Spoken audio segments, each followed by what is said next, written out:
Here at RHINO Records, we love rock and roll, and we love it in all of its many different forms. Which is why today we're taking a look at two albums that are worlds apart, but might just have more in common than you realize. Black Sabbath's self-titled debut, and Devo's Freedom of Choice. I'm Scott T. Sterling, and this is the RHINO Report.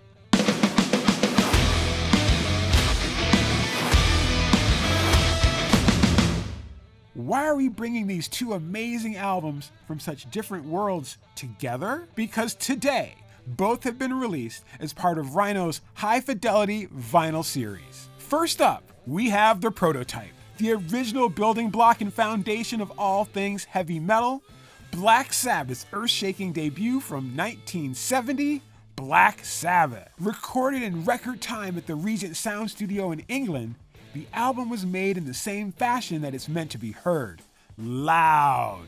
When Tony Iommi recorded his guitar parts, engineer Tom Allom said, quote, "I've never heard anything so loud in my life," end quote. But that was nothing compared to the sheer volume brutality produced by bassist Geezer Butler. His bass sounds were so incredibly loud that according to Allom, the vibrations were causing massive movie cameras in the film studio located above Regent to move across the floor. Butler's sound was so thunderous that he had no choice but to unplug his amps and patch his bass directly into the recording board. This bummed Butler out until he heard how good the direct-to-board bass sounded on tape. Next up, we have Devo's classic third album, released in 1980, Freedom of Choice.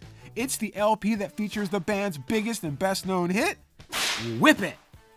Recorded at state-of-the-art studio The Record Plant, Devo worked with co-producer and engineer Robert Margouleff, who brought along his co-engineer, Howard Siegel. The pair set up the recording studio very much in the same way they'd worked with none less than the icon, Stevie Wonder, on such classics as Talking Book and Inner Visions. With Devo being heavily inspired by classic R&B at the time, it was an ideal working situation. They even brought in extra speakers for the back of the control room so they could monitor the recordings in quadraphonic sound, instead of just listening back in stereo. According to Margouleff, the setup brought more emotional energy to the music. When it came time to record Whip It, the team went to great pains to capture the authentic sounds of a real whip being cracked. When Margouleff tried his hand at wielding the whip, he ended up cracking himself right in the face. Ouch.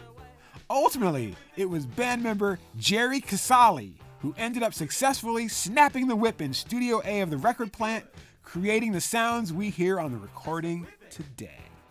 Here's a sneak peek of Devo producer Robert Margouleff about working on Freedom of Choice. A good producer knows when to leave something alone. When it's there, they know, don't respect fit a the art. Yeah. Right? I mean, I was always an open book with Steve or with Devo. We set the drums up acoustically in the studio, which was really wonderful because it was a beautiful acoustic space. But the rest of the band I brought into the control room, and they really didn't expect that. And I put rear monitors in like I had with Stevie, and we actually tracked with the entire band in the control room. For the full interview, check the description below. RHINO High Fidelity releases feature album lacquers AAA cut directly from the original stereo master tapes by Kevin Gray, while Optimal provides pristine 180-gram vinyl pressings. The aesthetic experience is elevated with extra glossy covers and tip-on jackets that bring vinyl's golden age back to life. Let us know which of these high-fidelity albums you're most excited for in the comments below. Don't forget to like and subscribe to the RHINO channel to get more of the RHINO Report every Friday.